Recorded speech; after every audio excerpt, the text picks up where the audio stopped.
ওই সেই গ্রাম, যে গ্রাম আমি একদিন মাকে ফেরত দেব।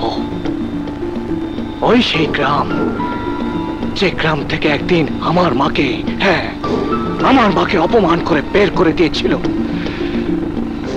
সেদিন আমি ছোট ছিলাম, আমি কোনো প্রতিবাদ করতে পারিনি।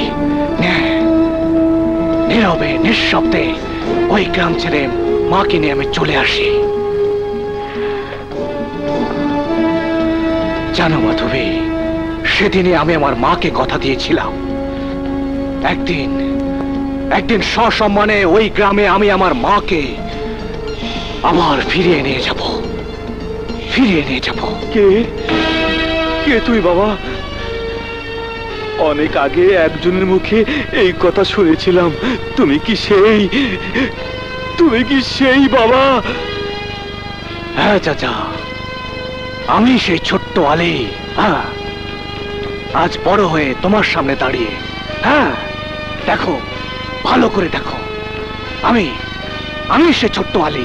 হ্যাঁ, আমি জানতাম তুমি একদিন আসবেই।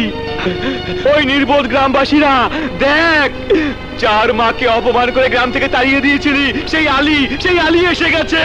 তোদের অপমানের প্রতিশোধ নিতে এসে গেছে।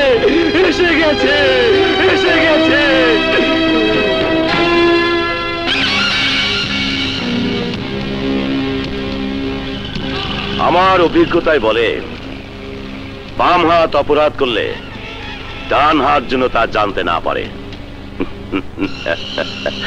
তোমার মতো দুর্বল মানুষের বন্ধুত্ব আমার মতো শক্তিশালী মানুষকে দুর্বল করে দেয়।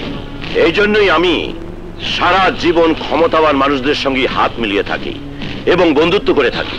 তুমি বোধহয় জানো না, এ সময়ে শক্তিশালী পুরুষ আলী আকবর আসছে আমার সাথে হাত মেলাতে। তার মানে আমাকে বাদ দিয়ে আমার দুশ্মন আলীর সাথে আপনি ব্যবসা করবেন? হ্যাঁ, তুমি যদি পারো আমার সাথে হাত মিলানোর আগেই তুমি ওকে দুনিয়া থেকে মিলিয়ে দাও।